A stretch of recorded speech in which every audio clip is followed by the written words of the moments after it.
Me gustaría pensar el día que deje de hacer esto, que mi trabajo ha servido para dejar una huella en esto. Cada vez que te presentas en un sitio en el que nunca has estado, siempre es un poco un challenge, es como que no tienes claro cómo va a funcionar la historia. Si tuvieras que definir el momento que vivimos hoy en día en el techno, ¿cómo lo podrías definir? Hola, soy Óscar Mulero y están viendo Common Sense Records presenta.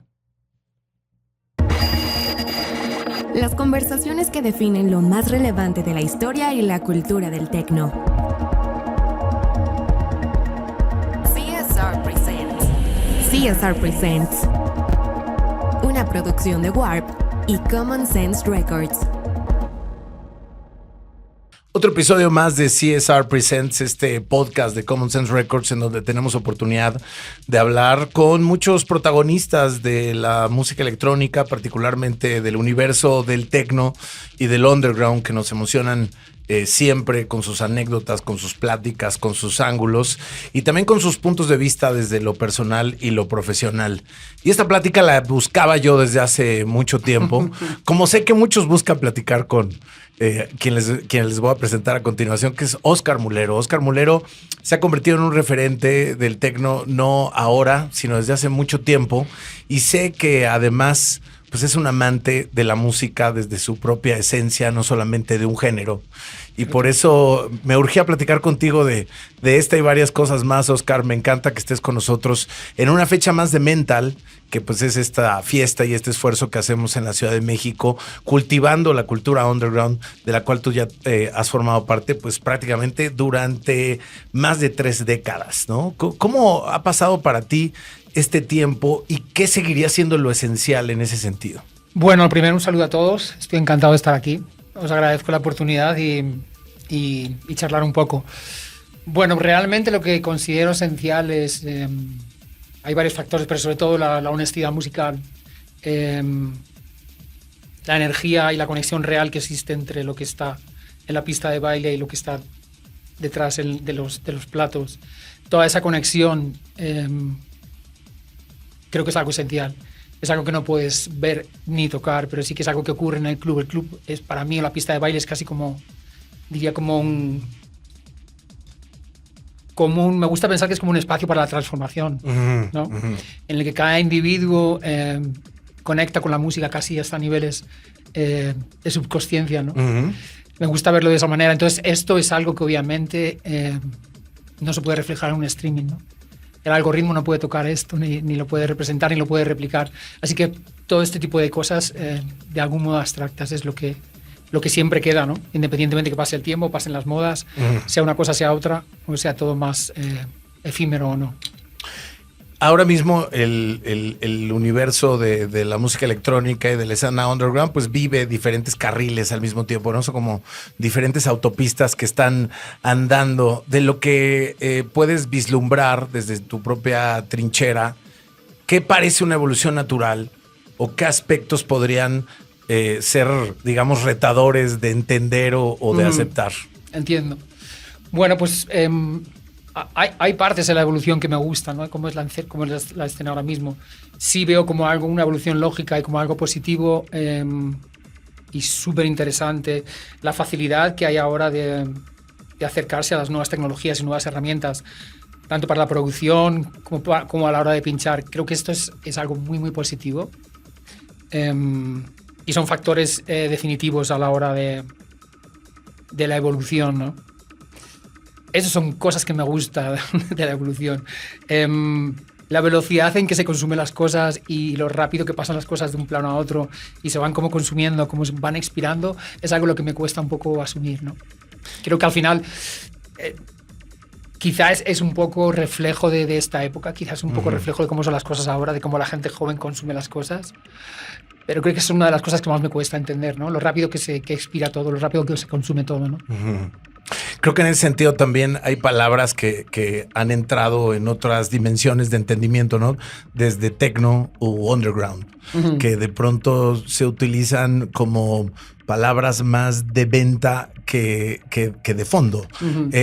La forma es fondo, dice, ¿no? Y de pronto se utilizan más hacia la forma que al propio origen de cómo existen o de cómo se conciben desde una escena original. ¿Cómo lo percibes tú?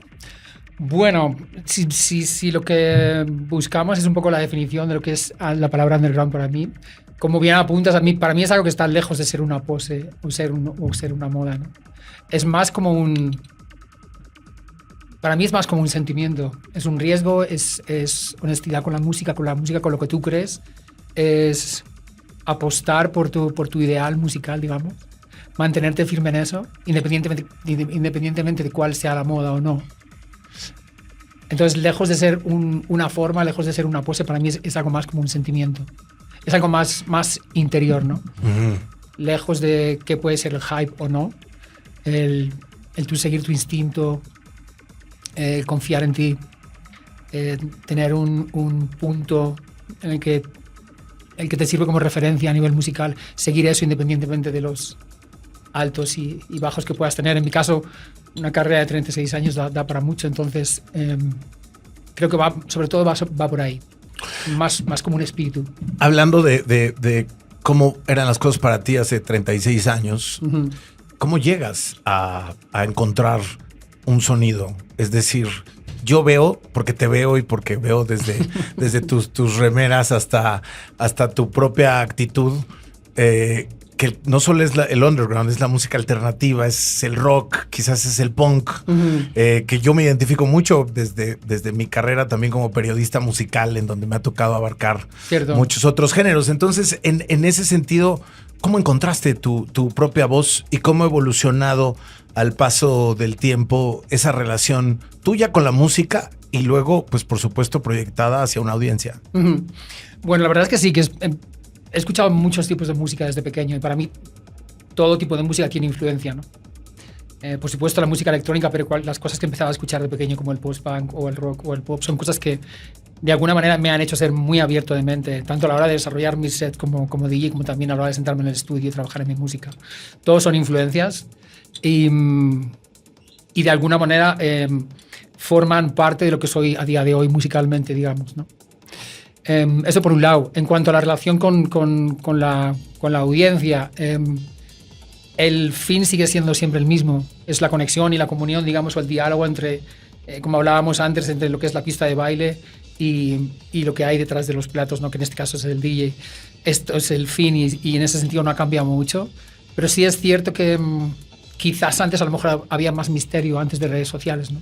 Antes la única manera de saber o entender algo o conocer algo de tu artista favorito podía ser mediante una entrevista, en el caso que tuvieras una entrevista de tu artista favorito. O sea que era un poco más misterioso. Sí que en ese sentido me parece positivo. Y las redes sociales acercan mucho esa postura, acercan mucho el artista con sus fans o con sus seguidores, ¿no? Digamos que los seguidores pueden tener una idea más clara de qué hay en la vida personal del artista al que siguen, ¿no? Qué cosas hace, que le gusta hacer, hasta qué cine le puede gustar ver, qué fotografía le puede gustar observar. Entonces, creo que en ese sentido ha cambiado mucho. Me parece algo positivo. Antes era como un poco más misterioso. También tenía su encanto, por supuesto. Y ahora sí es más fácil para que la gente pueda seguir el trabajo de alguien por medio de redes, ¿no? En ese sentido lo veo como algo positivo.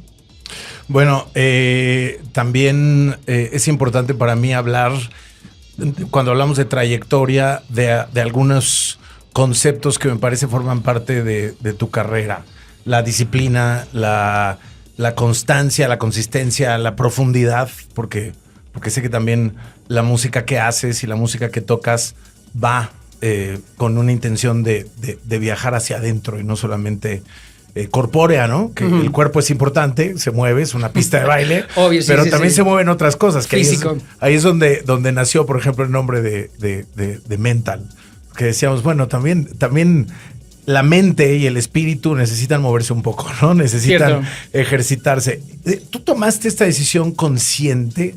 ¿Siempre formó parte de tu personalidad? ¿Cómo ha sido ese camino para ti, tanto sonoro, pero también de intención? Uh-huh.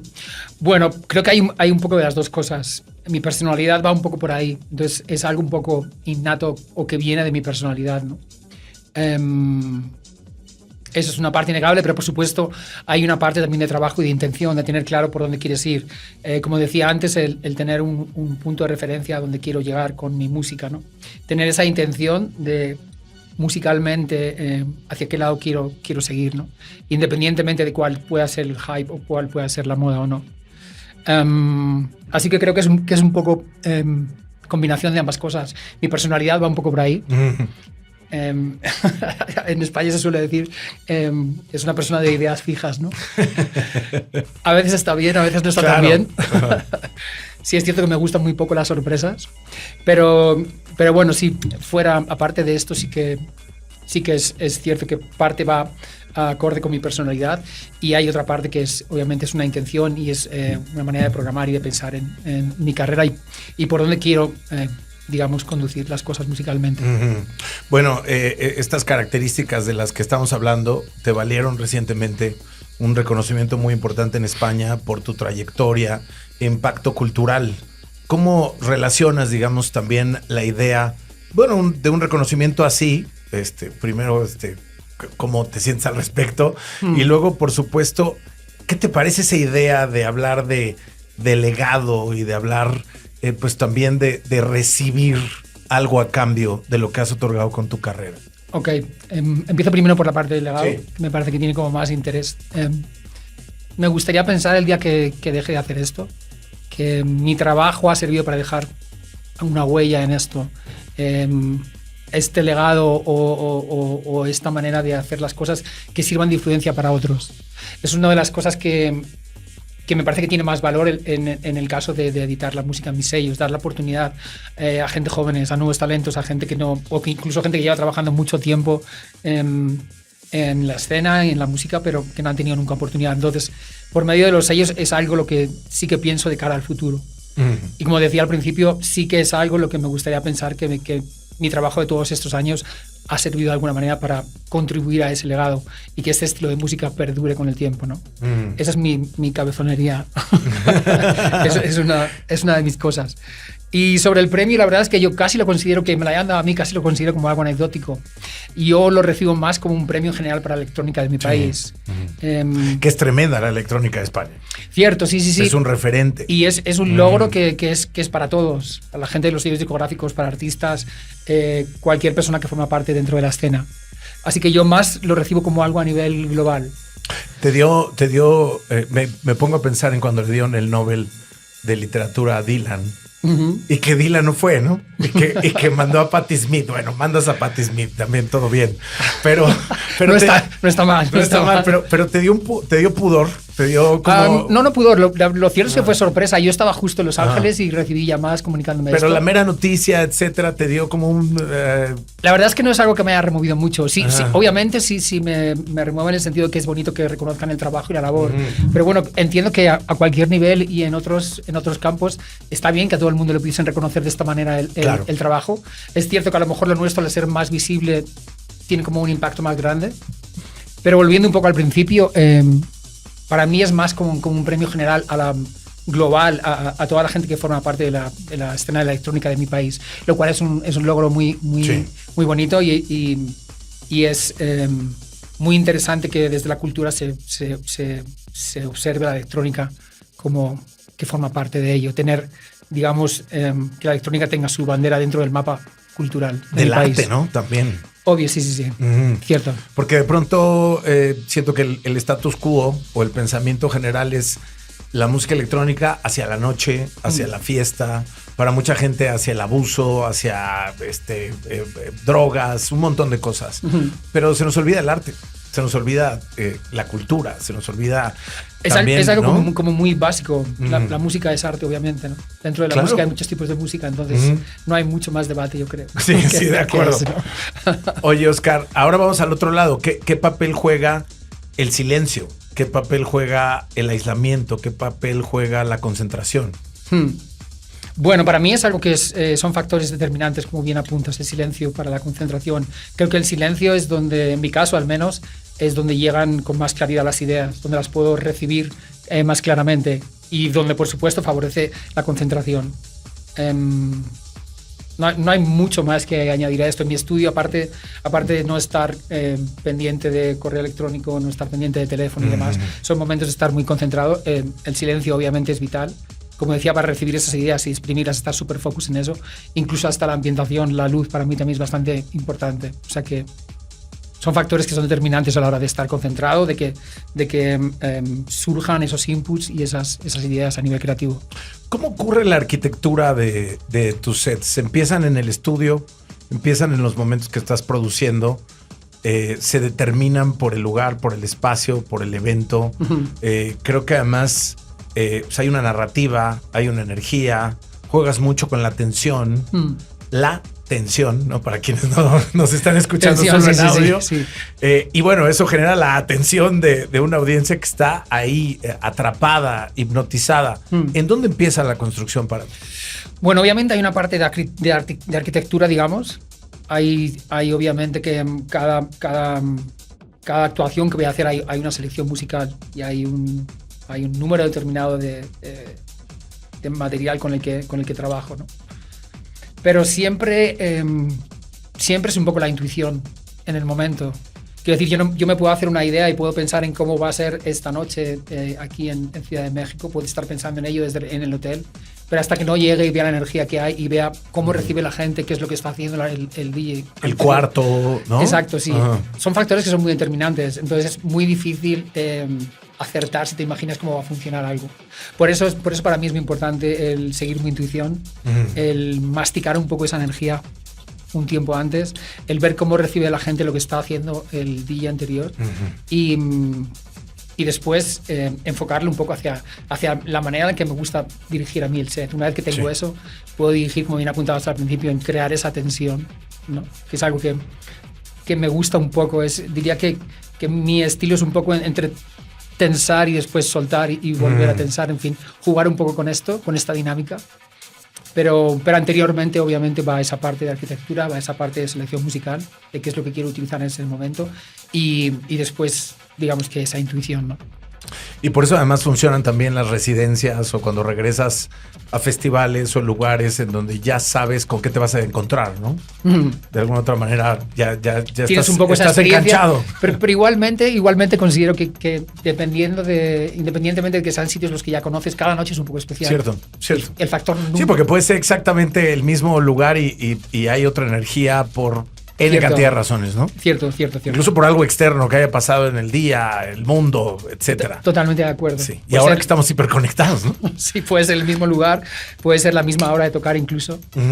Pero siempre hay factores que no se pueden ver, que no se pueden tocar y que son maravillosos y que hacen que cada noche sea un poco especial. ¿Qué te parece lo que pasa en mercados emergentes? Es curioso porque... la música electrónica nace como la conocemos, con el techno y el house, sobre todo en Estados Unidos, pero luego no necesariamente Estados Unidos se refería a las escenas más activas hace años, no tanto. Y ahora últimamente hay muchas ciudades que están ocurriendo en Estados Unidos. Bueno, por supuesto, Nueva York, Los Ángeles que han hecho un esfuerzo tremendo. Pero luego abrirnos hacia Latinoamérica. Esta es la segunda oportunidad que tenemos de tenerte con nosotros y estamos felices. Colombia es una casa para ti también. También es una casa para el techno y para el underground. Muchísimas ciudades. ¿Qué opinión te merece lo que está pasando de este lado? Bueno, diría que a nivel de escena en Latinoamérica es una escena que tiene una energía muy, muy especial. La gran diferencia que noto con respecto a Europa es la manera en que se acerca, la manera en que te reciben. Es muy, muy caluroso y es algo que es muy, diría que muy auténtico en Latinoamérica, ¿no? Es una energía muy especial. Obviamente cada año se va como consolidando más y es algo que es difícil de comparar, ¿no? Hay sitios en los que me gusta ir a actuar por la logística, por el sonido. En Europa tenemos clubes maravillosos. Pero cada vez que vengo a Latinoamérica diría que de las veces en todo el calendario, en todo el año, donde mi mochila se va más cargada de buena energía y de motivación, ¿no? Para continuar la siguiente temporada. Así que por ese lado es algo que me aporta mucho, me aporta muchísimo. En ese sentido, lo que acabas de comentar, yo creo que quien va a un evento en donde te presentas y nunca te habían visto, regularmente hay una sorpresa. Lo digo porque no me ha tocado una, me ha tocado varias veces y me ha tocado siempre a alguien que no te había visto. En ese sentido, volteándolo, ¿a ti te sorprende de pronto una audiencia, un lugar, un espacio? También a veces te quedas con ese mismo shock como de un fan de la música, pero también desde el otro lado. Sí, obvio, ocurre. Cada vez que te presentas en un sitio en el que nunca has estado, siempre es un poco un challenge. Es como que no tienes claro cómo va a funcionar la historia, no tienes claro cómo va a acabar de funcionar porque es un sitio en el que no has estado antes, ¿no? Entonces, eso es algo que en mi caso me aporta mucho a nivel motivación. El tener la posibilidad de seguir encontrando sitios nuevos a los que ir, ciudades nuevas a las que ir, clubes nuevos a los que ir a tener la oportunidad de desarrollar mis sets. Es algo excitante, es algo que te mantiene alerta y te mantiene como vivo de alguna manera. En mi caso, después de 36 años, cualquier fuente de motivación es buena, ¿no? Y esta es una muy importante para mí. ¿Cómo conllevas tu carrera viajando por todo el mundo, evidentemente produciendo? Porque además eres un productor activo. No es que saques un release en un año, sino que realmente eres muy activo. No me sé estar quieto. No sabes estar quieto. Pero además eres empresario, porque finalmente el label, finalmente las estructuras que tienes, ¿cómo compaginas y haces un balance en ese tiempo? Bueno, al final es una cosa de, sobre todo en los viajes, aprovechar mucho el tiempo.